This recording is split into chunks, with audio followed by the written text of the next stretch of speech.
So napakaganda dito banda mga cottage oh. Yung tanawin, lalo na sa may Samal Island ay sa Davao City. So ito talaga yung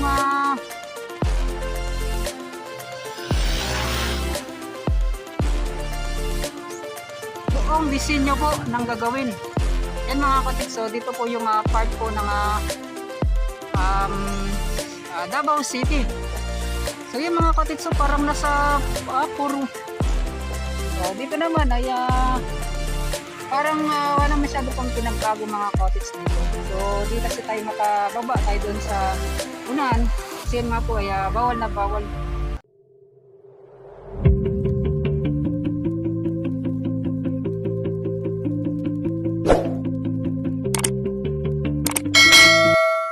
So yung mga cottage, pupunta tayo dito sa taas. Yan.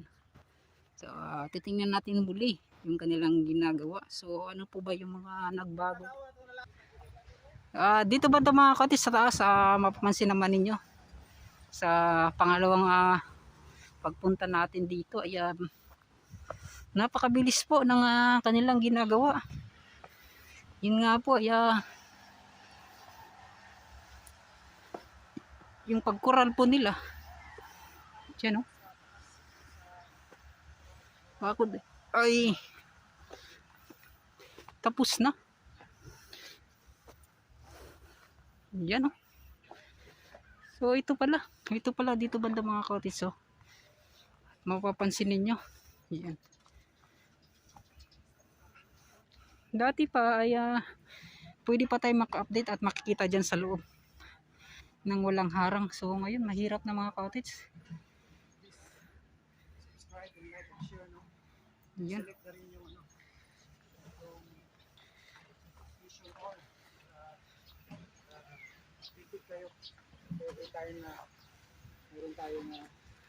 Upload na project. So sir, di na para dia sa kay pwede ta makakuan. Pwede siguro sa unahan no. Dito ta kay para to. Ayan. Kita natin.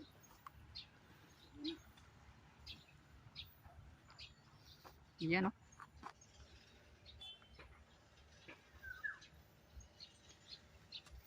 Ayan. So dito sa try natin dito sa Tumuyo. So dito mga cottage, tinignan natin dito sa dulo talaga.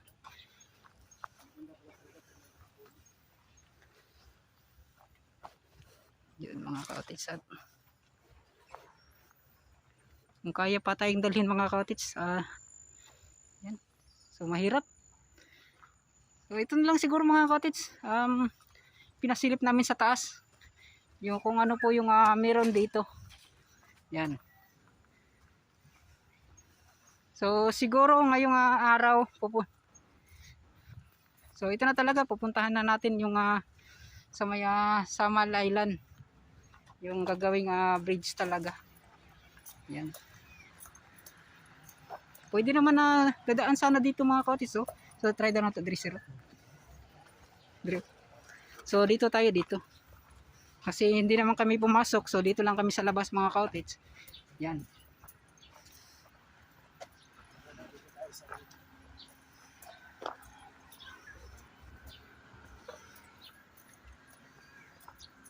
So napakaganda dito banda mga cottage oh. Yung tanawin, lalo na sa may Samal Island ay sa Davao City. Ayan.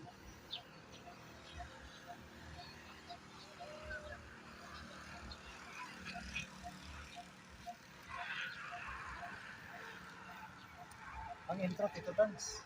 Anak ko sa gantro na ko dito sa ubos. Ayan, Davao City. Harap lang yung Davao City.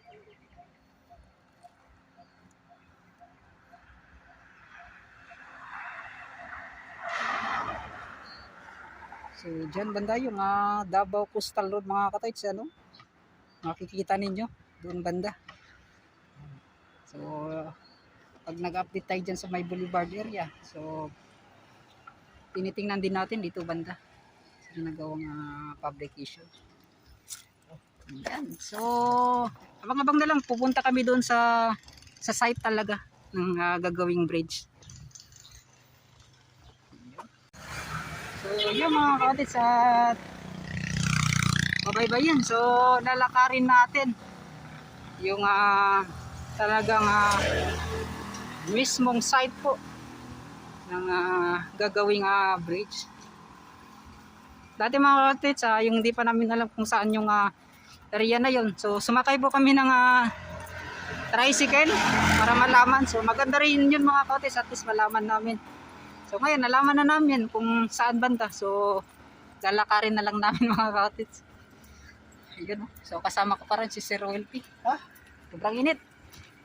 Kahit anong oras na, mga malapit ng alas 4. Pero sobrang init pa rin mga kapatid.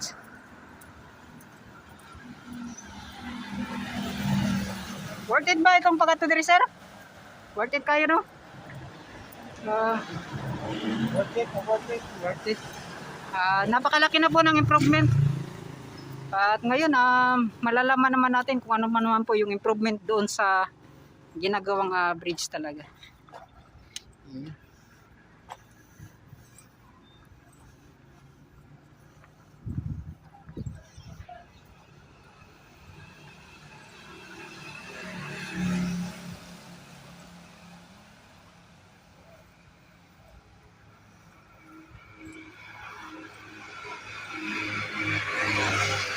So, andito po tayo sa Barangay Kaliklik. Yan, no?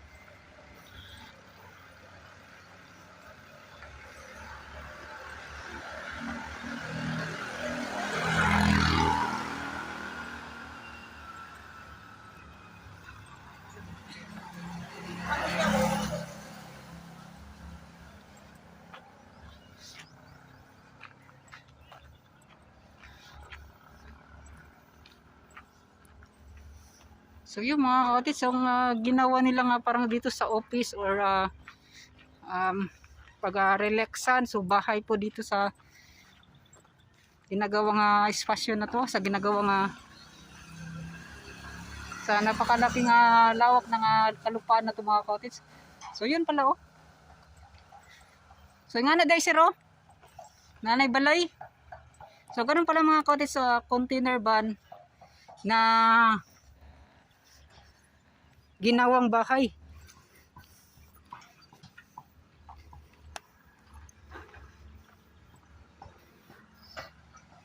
So ganoon pala mga kapatid yung ginawa nila, mga opisina po, mga bodega, para dito ilalagay lahat ng mga kagamitan po. Yan. So dyan sa baba, dyan po talaga yung mga pagawaan na. Yan.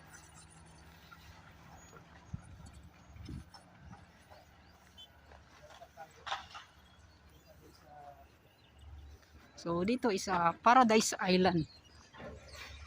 So at ang Paradise Island mga kapatid, hindi pala natamaan.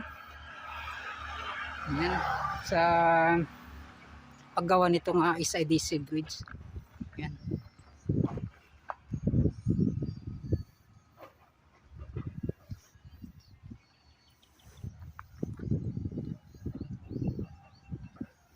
Hintayin lang natin si Sir Welpy mga kapatid, para makapag-tuloy-tuloy na tayo sa pag-update doon sa buhaging yan ng ginagawang SIDC.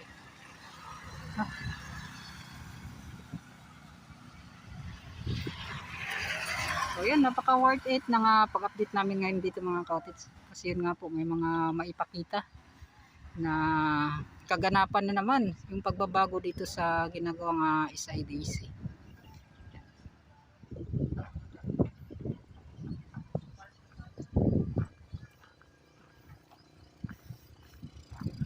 Yun, Paradise Island. Yan sir, shout out.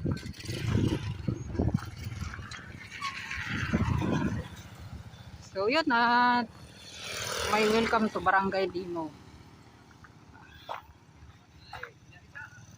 Yun, oh. So abang-abang na lang doon sa unahan. Yun, let's go. So yun mga kapatid, shout out sir. At yun, nilakad natin yung hanggang doon sa may fabrication, hanggang dito mga kapatid. Yan, shout out. At hanggang dito po sa site talaga ng gagawing SIDC. So dito mga counties, dito po yung totally na endpoint talaga, yung sa landing area talaga pababa. And then doon, so gagawin po yung rotonda. So yun mga counties, at makikita ninyo. So may kanang counties, may nag-apan sa atin. Ay.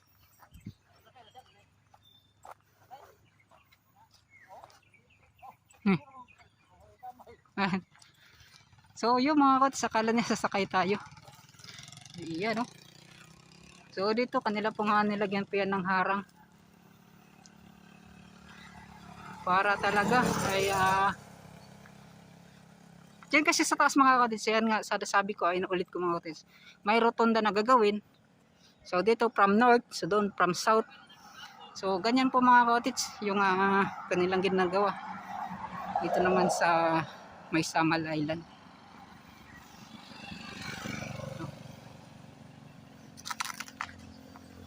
Napakagandang proyekto mga counties. So nasa 5 years na naman na paghihintay.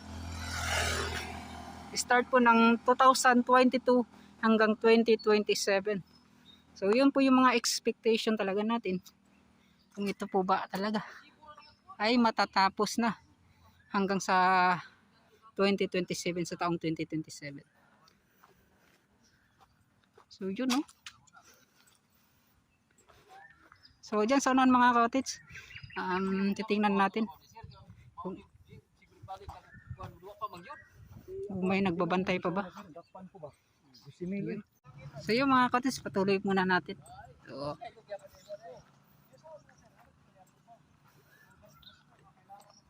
So yun, parang wala na pong yung bang house dyan dati mga counties. So saan na kaya? Kasi kay mga counties, dyan kasi yung mga nagbabantay ng mga kapulisan natin para dito sa ginagawang SIDC. At ngayon po ay wala na. So titingnan natin mga counties kung may nagbabantay at mangingi tayo ng permis mga counties para makapag-update. So sana po ay hindi nila sinarado para makita natin yung loob po dyan sa baba mga counties.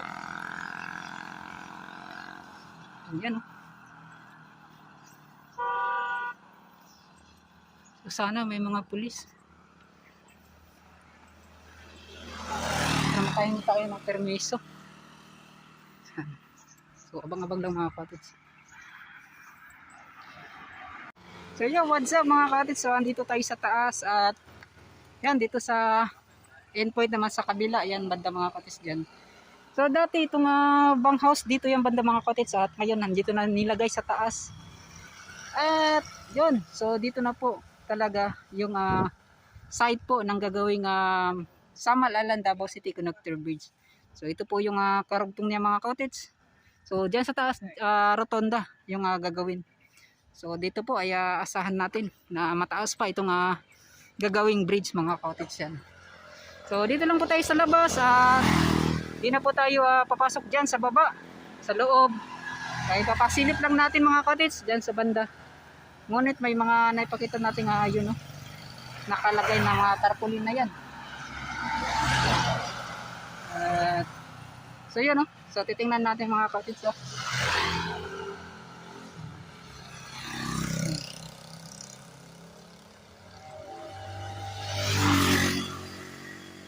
So ito talaga yung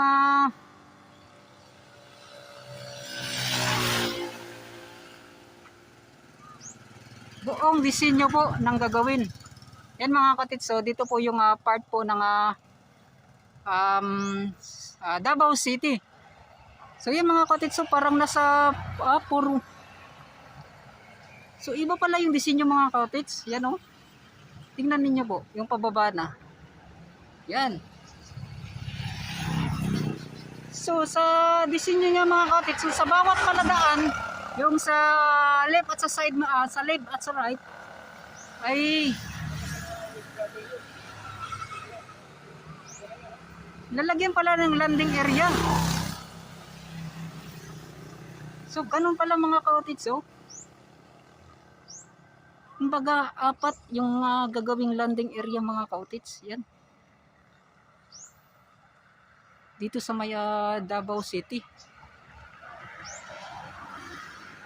Yun. So ngayon ko lang napansin mga cottage, mas maganda kasi dito.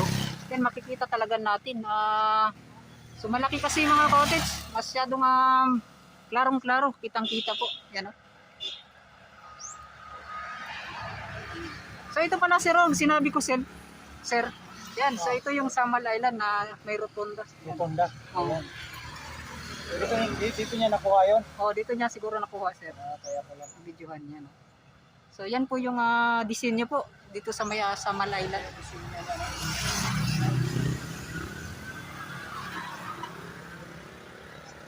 Napakagandang proyekto. So basahin na lang natin yung mga cottage, ano? Kung ano po yung mga nakalagay. So 4 lanes to every lane, may 2 lanes mga cottage. May titig 2 lanes. So yun. With a total length of 3.9 km including ramps. So hanggang na doon mga cottage sa baba. Davao City in 24-meter wide at grade road and roundabout in Samal circumference road. Circumferential road. So dito na yung mga cottage sa may Samal Island. Yan, yung pabilog na yun mga cottage, yung dyan sa north and south bound yan mga cottage. At talagang napakagandang proyekto mga cottage kapag natapos. Yun, inuulit namin. Inuulit ko, ito po yung mga nakalagay. Sa September 1 started mga cottage hanggang August 30. So 19.3 billion mga cottage yung inilaan na proyekto para lang magawa itong napaka mega project na tawagin. Yan, itong SIDC Bridge. DPWH Unified Project Management Office Bridges Management Cluster source of fund from ODA Official Development Assistant. So yun mga cottage, ito po ay from China Road and Bridge Corporation po mga cottage, yung contractor nito. Yan. So yan, at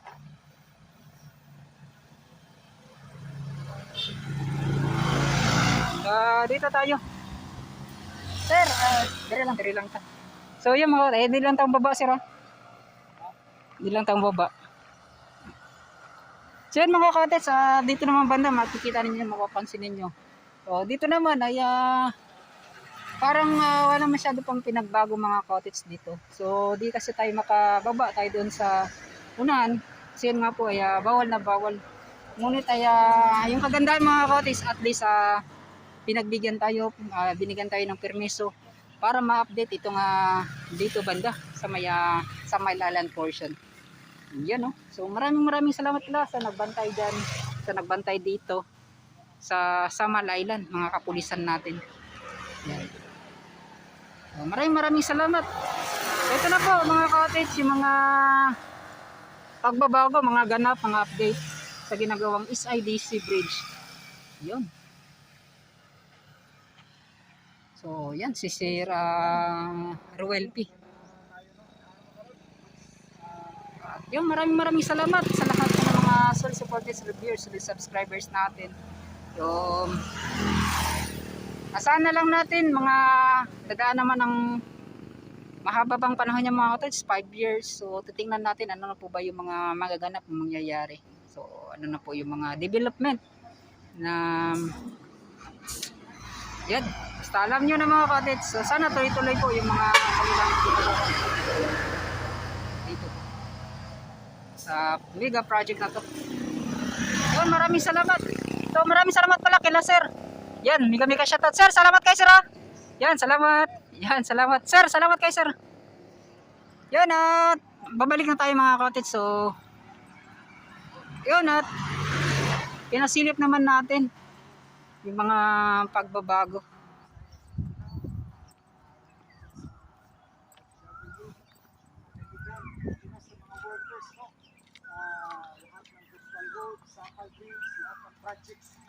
Yan, no?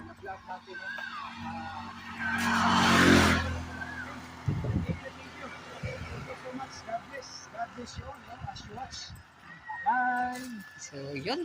So, maraming salamat sa mga solid supporters natin, solid viewers, solid subscribers, at kay Sir Roel P. Yan, mabuhay tayong lahat. Yan. So, at ito nga ginagawang SIDC Bridge. So, maraming salamat sa mga OFWs natin dyan, sa mga walang sawang tagapanood natin. Sa Dilang Luzon, Visayas, Mindanao. Buong mundo. Buong mundo. So, yun. Kung pwede pa lang, whole universe.